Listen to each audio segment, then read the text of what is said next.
excluded from my brother's graduation party. I booked a trip to Hawaii.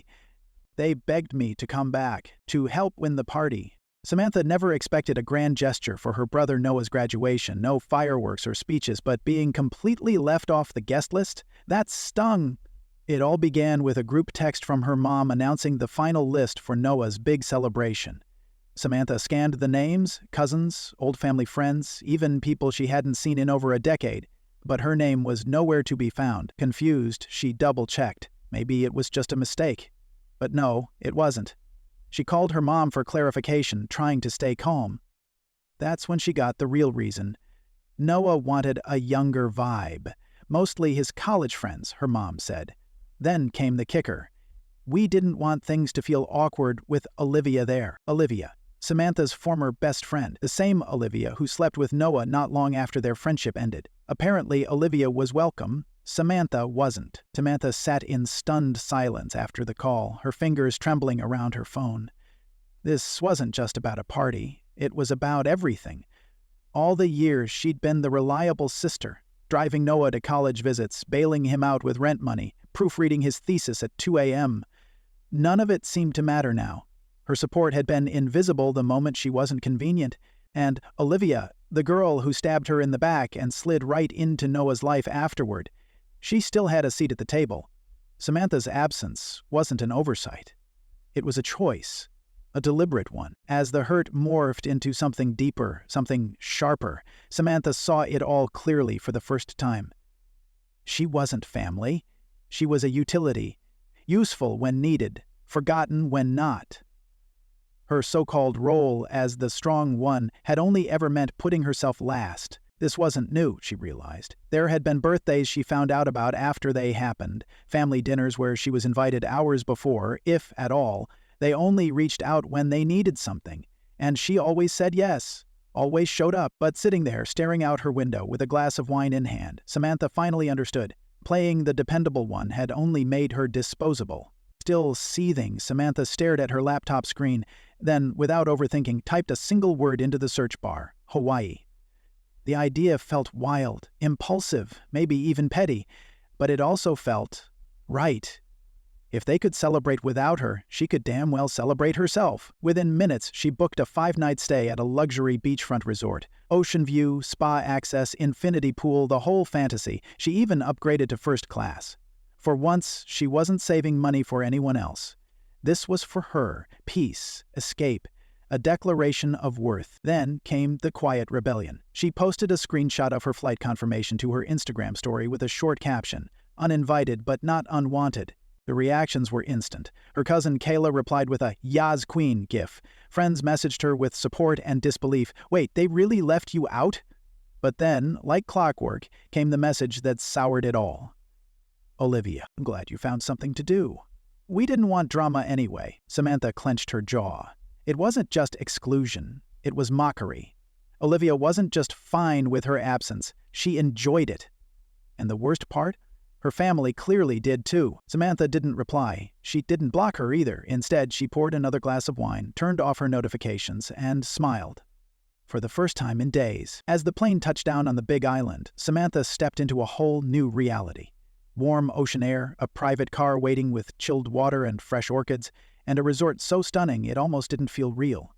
Her suite had floor-to-ceiling windows facing the sea, a hammock swaying on the balcony, and a bed that looked like a literal cloud. She set her phone down, kicked off her shoes, and let the silence wrap around her.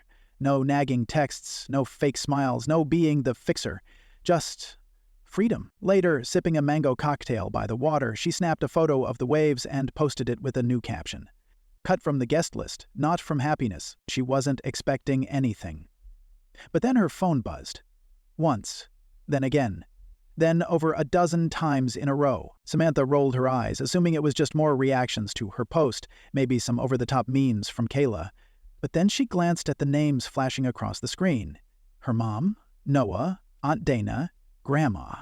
All messaging her back-to-back. She hesitated, heart suddenly pounding, not from guilt, but from the unmistakable sense that something had gone wrong. And it had. Samantha moved through the airport like she was floating, earbuds in, sunglasses on, and not a single ounce of guilt in her chest. Settling into her plush first-class seat, she watched the city shrink beneath the clouds, ordered a glass of champagne, and posted a cheeky photo. Cheers to being cut off and flying first class. By the time she arrived in Hawaii, everything felt surreal. The air smelled like salt and flowers. Her private car was waiting with chilled drinks and fresh orchids. The resort welcomed her with a warm towel, a fruity cocktail, and a suite that looked straight out of a travel magazine. Ocean views, soft white linens, and the sound of waves just outside her balcony. For once, Samantha wasn't rushing to fix anything. No people to please, no messes to clean. She walked outside, let the breeze hit her face, and felt something she hadn't in years. Peace. But that quiet didn't last long. Her phone, sitting on the table beside her, lit up with notifications. 1, then 5, then a flood. Calls, texts, voicemails, all from family. Her brother, her mom, Aunt Dana, even Grandma. Samantha stared at the screen. Something had gone down. Something big. And from the sheer volume of chaos on her phone, she had a feeling she wasn't going to be the one in trouble this time. Samantha finally gave in and checked her messages. The first one that hit her was from her brother. "Can you please answer? It's bad." Then came her mom. "We need you. There's been a disaster." Her cousin Daniel summed it up perfectly. "You dodged a bullet." And then the full story unraveled. Turns out the picture-perfect graduation party imploded halfway through. Right in front of everyone, Noah confronted Olivia loudly, accusing her of cheating with a guy from her department. She didn't take it quietly.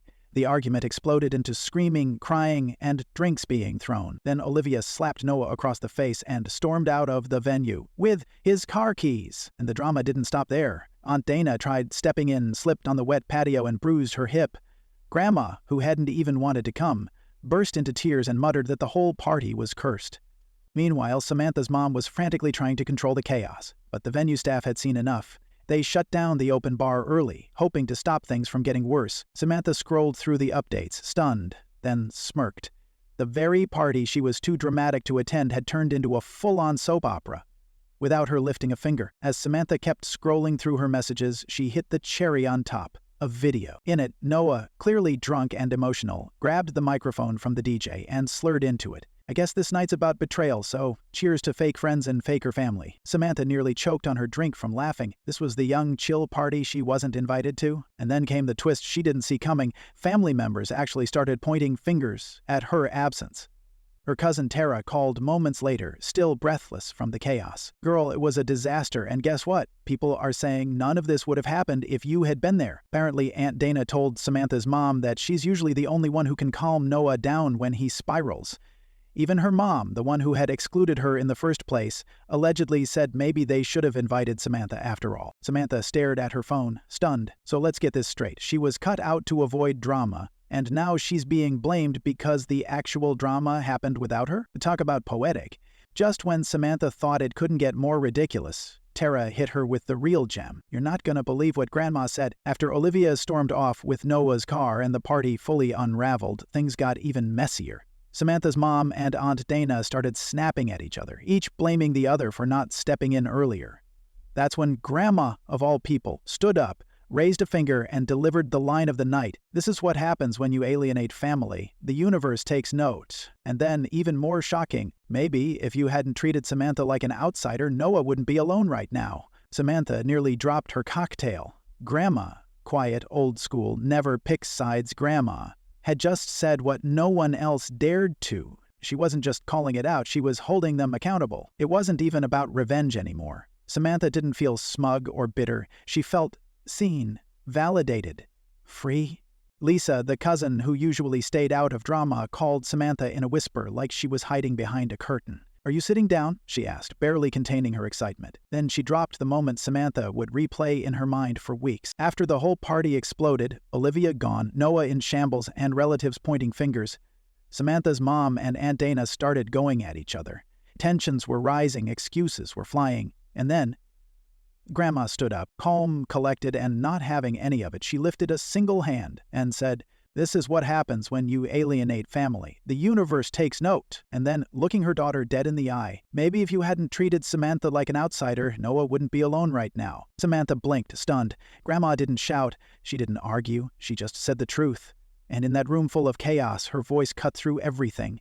It wasn't just a statement, it was a reckoning, a truth that had been waiting to be spoken, and it came from the one person no one could argue with. As the sun dipped low over the ocean and the sky turned gold, Samantha laughed for real. One of those deep, satisfying laughs that came from a place of release. Lisa's voice crackled through the phone, full of admiration. "You really did the right thing, Sam. I mean it. You don't deserve how they treated you." Samantha leaned back in her lounger, sipping her cocktail. No guilt, no hesitation. For once, she wasn't being the peacekeeper, the fixer, the emotional sponge for everyone else's chaos. She didn't need a family meeting. She didn't want their half-baked apologies or guilt trips wrapped in concern. They made a choice. Now, so was she. With a few quick taps, she pulled up the resort's booking portal and added 5 more days to her stay. Lisa whistled when she heard. "That's iconic," she said. Samantha grinned. "Let them hold their healing circles. I've got a beachfront massage and 0 regrets." This time, she wasn't running. She was choosing. Back in her resort suite, wrapped in sunlight and peace, Samantha scrolled through her messages. Most of them blocked or muted, but still managing to seep in like water through a cracked door. Her mom's tone had shifted from dismissive to desperate. "You need to stop acting like a child. This isn't funny anymore." Noah's came next. "You're my sister. We're supposed to be family." Then Aunt Dana chimed in with the classic guilt trip. "This family needs fixing before it's too late." Samantha rolled her eyes. A week ago, she wasn't even worth a party invite. Now, suddenly, she was the missing glue holding everything together? Then Lisa sent her a heads up. "Mom's trying to organize a healing discussion when you get back." Samantha laughed out loud. Because no, absolutely not. She wasn't coming back to sit in a circle, nod politely, and pretend none of it happened. She opened the muted family group chat and typed one final message. "Oh, so now you want me around? Sorry, I'm too busy enjoying my overreaction." Then she hit send. Then she blocked them all. Phone down. Sundress on. Barefoot across the wooden deck, walking straight into the golden light of her new piece. No more fixer, no more doormat. Just Samantha, whole, unbothered, and finally done. Samantha stepped out onto the sun-warmed deck, barefoot, the hem of her sundress brushing against her legs. The breeze carried the scent of salt and hibiscus, and the water shimmered in gold under the fading sun. With each step toward the beach, the weight on her chest melted away. There were no unread messages buzzing in her hand, because she'd silenced them all. No pressure to explain, to mediate, to clean up anyone's mess. For the first time in years, there were no expectations, no family guilt looming in the background, just her. Whole, present, at peace. She looked out over the water, the horizon blushing in soft pinks and oranges, and smiled. Really smiled. Not the polite kind, not the forced kind, but the kind that comes when your soul finally exhales. She posted one last photo, a drink in hand, ocean behind it. "They wanted me out, so I stayed gone. Best decision I've ever made." Then, with a quiet joy, she turned her phone off completely. No fixer, no scapegoat, no afterthought, just Samantha, unbothered, unchained, and entirely free,